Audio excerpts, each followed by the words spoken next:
Hey everyone, it is Alex from the Whiskey Geeks and the whiskeygeeks.com coming with a special Star Wars Week edition of the Short Box. So, as many of you may know from what I have behind me on some of these videos, I am a huge Star Wars geek. Return of the Jedi was the very first movie I ever saw. My dad took me to the theaters when I was very, very small and probably too young to really know what was going on, but I do remember the speeder bike scene through the Forest of Endor, and it remains one of my absolute favorite scenes in movies to this day. So we thought, since this is the week of May the 4th be with you, that we would of course feature a Star Wars comic book for our short box session. But what to choose from? So I went through my short box, which is actually a long box full of Star Wars stuff, and started picking through. So thought about going with the first arc when Marvel reacquired the rights to do Star Wars, and decided that was, well, good. Didn't really want to focus on that one. Got this nice little first appearance of Grand Admiral Thrawn from the Heir to the Empire comic book run from the amazing Timothy Zahn. There's an amazing trilogy book series that goes along with that. They then adapted it into the comics. It's incredible. Highly suggest that. Everyone's favorite bounty hunter. Yes, I do have the first appearance of Boba Fett in comics, as well as his first solo cover. Very nice. Didn't want to go back into the classic Marvel stuff. Little teaser. We've got Star Wars Tales, Vader versus Maul. Let's put that aside. That might be coming soon. Something that maybe a lot of people don't know about is this amazing Dark Horse comic version called Crimson Empire. So this actually follows the Emperor's elite guards after the fall of the Emperor and what they actually get up to in the ensuing chaos and power vacuum. So that's a really cool story. But I decided I would go with my favorite of the Dark Horse, which is now considered Legends comic book content, which is Star Wars Dark Empire. So this does happen after after Episode 6, Return of the Jedi, and it sees the New Alliance coming into power, but then of course there is a shadowy presence out there, and what's going on, and who is this new threat? So Luke is going out to investigate with all of the rest of the crew, so Han and Leia and Chewie, the droids, and everyone else is there and is involved.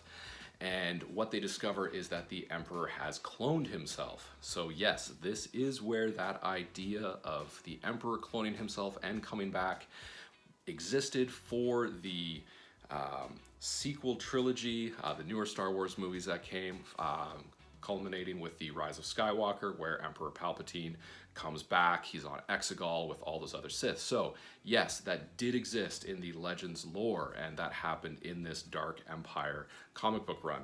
So this was written by Tom Veitch and with Cam Kennedy.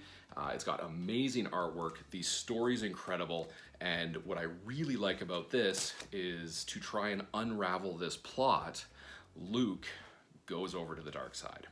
Now, there's some speculation about whether he actually went over. The entire time he's telling the Emperor that he is only doing this so that he can understand the power of the dark side, so that he can defeat it.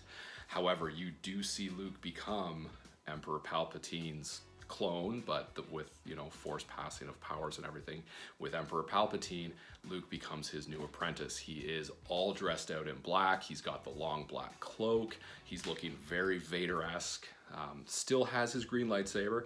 It does not go red on him, but all of his companions, all of the other heroes of the Rebel Alliance believe that Luke has gone over to the dark side. Leia, of course, in the Legends, also becomes a Jedi, and she's been training. She can feel through the Force that Luke has gone over. He steps away from all of them through this interesting portal that sort of sucks him away when they were trying to defeat this attack, and he says, "No, I have to go on my own," and he pops out, and they're left there wondering what's happened to Luke. So it's an amazing story. So there are two parts, issues 1 to 6. Dark Empire 1 and then Dark Empire 2. So they are both fantastic reads. I won't get into ultimate spoilers of what happens at the end, but this is definitely something that I go back into my short box and pull out and reread. I'm actually very happy to say I finally tracked down the hardcover collection, the omnibus of these, which I must have walked past at Indigo 40 times back before Marvel reacquired the rights to this and before they all got pulled off the shelves. And of course now they're on eBay for hundreds of dollars.